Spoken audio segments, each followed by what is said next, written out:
A campfire burns low, and no one moves to add wood. 30 pairs of eyes watch each other in the dark, waiting. Somewhere in that circle sits the person everyone will follow tomorrow. But nobody has voted. Nobody has been crowned. And yet, by morning, everyone will know exactly who to listen to. Most people assume authority is something imposed from above, a crown, a title, a chain of command. But that isn't how it began. For nearly 200,000 years, humans lived without kings.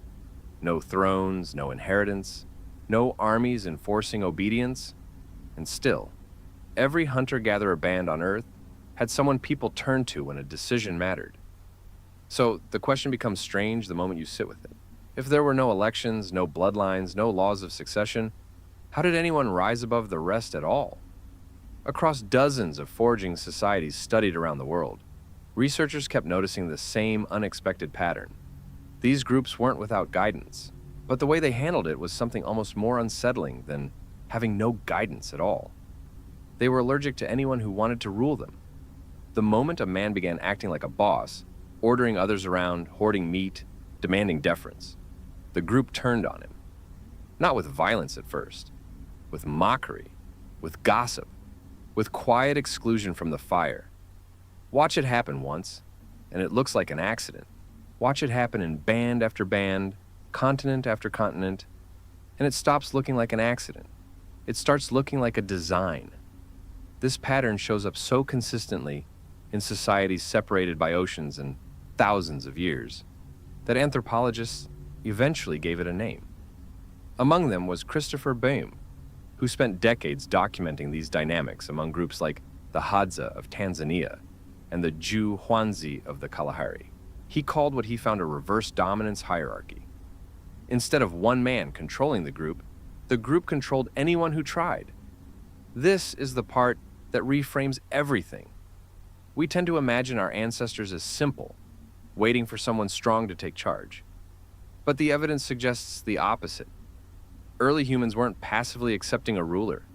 They were actively engineering a defense against one, because a man with too much control was dangerous. He could take your food, your mate, your life. So the earliest form of politics wasn't about choosing who was in charge. It was about making sure no one could seize that position at all. And yet, someone still had to decide where to hunt, when to move camp, how to settle a dispute before it turned violent. A band cannot survive on suspicion alone. Somebody has to speak first when the herd changes direction or when two families argue over the same waterhole. So, who did people trust, if not the strongest, the loudest, or the most aggressive? The answer sits uncomfortably close to home. They trusted the generous ones. Ethnographic accounts describe something almost universal. The man who shared the most meat, who noticed who was hungry, who mediated arguments without raising his voice, slowly became the one others turned to. Not because he demanded it, because he earned it, one small act at a time. There's something almost mathematical about it. Every gift given without being asked, every dispute settled without picking a side, every night spent listening instead of talking. It accumulates quietly, like sediment, until one day the whole group realizes it already knows who to ask. Researchers describe this as prestige, standing apart from raw force. And the distinction is not just academic. It may be one of the most important social inventions in human history. Force says, obey me or suffer. Prestige says, I'll show you something worth following. For most of human evolution, only the second kind survived the group's scrutiny for long. The first kind rarely lasted more than a season before the gossip turned, the alliances shifted, and the man found himself alone at the edge of the fire, sharing his meat with no one who would take it. Here is where the story turns unsettling. If earned respect works so well, why does so much of history look like the opposite? Why pyramids, empires, and men who inherited armies instead of earning trust? Something changed. Around 10,000 years ago, agriculture allowed humans to store surplus food for the first time. Grain, livestock, land. and surplus can be guarded. Suddenly, a man didn't need everyone's approval to rise above the group.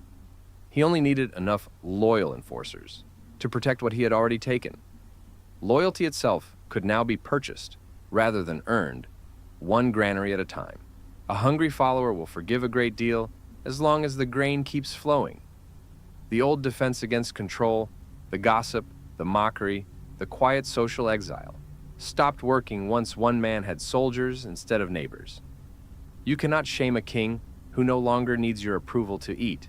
You cannot exile a man who owns the only well for miles. The very instinct our ancestors had spent millennia suppressing came roaring back. And this time, it wore a crown. This is the part few people stop to consider. The kings, pharaohs, and emperors that fill our history books were not a return to some natural order. They were a disruption of one. For most of the time humans have existed, that model was the exception, not the rule. The pyramids are recent. The campfires were not, which raises an uncomfortable question about the present. Because the instincts shaped over 200,000 years didn't disappear. They're still running quietly beneath modern life, waiting for the right conditions to surface again. Give any group enough scarcity and enough silence, and the old machinery of domination still knows exactly how to switch itself back on. Psychologists studying workplaces and classrooms keep finding the same ancient pattern hiding inside them.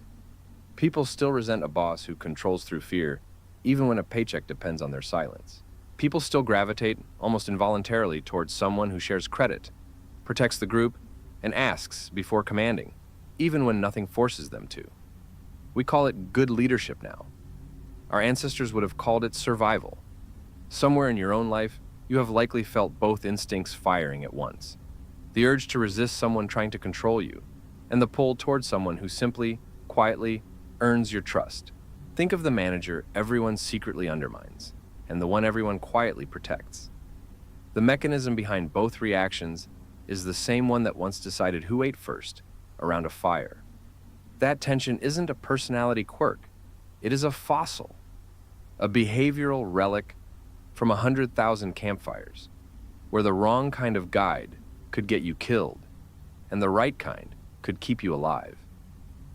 So the next time you find yourself trusting someone without being able to explain exactly why, or resisting someone whose title alone should command your obedience, understand what is actually happening. You are not being irrational. You are running code written by ancestors who had already solved this problem long before thrones existed.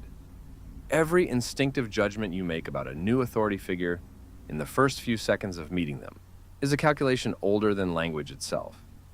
We like to think civilization taught us how to choose the people we follow. The truth may be the opposite. We learned that lesson long before civilization existed, in the dark, around a fire, with nothing but instinct to guide the vote no one cast. That fire disappeared thousands of generations ago, but the mind that gathered around it never did. And somewhere inside you, it is still watching the circle, still waiting to see who reaches for the wood,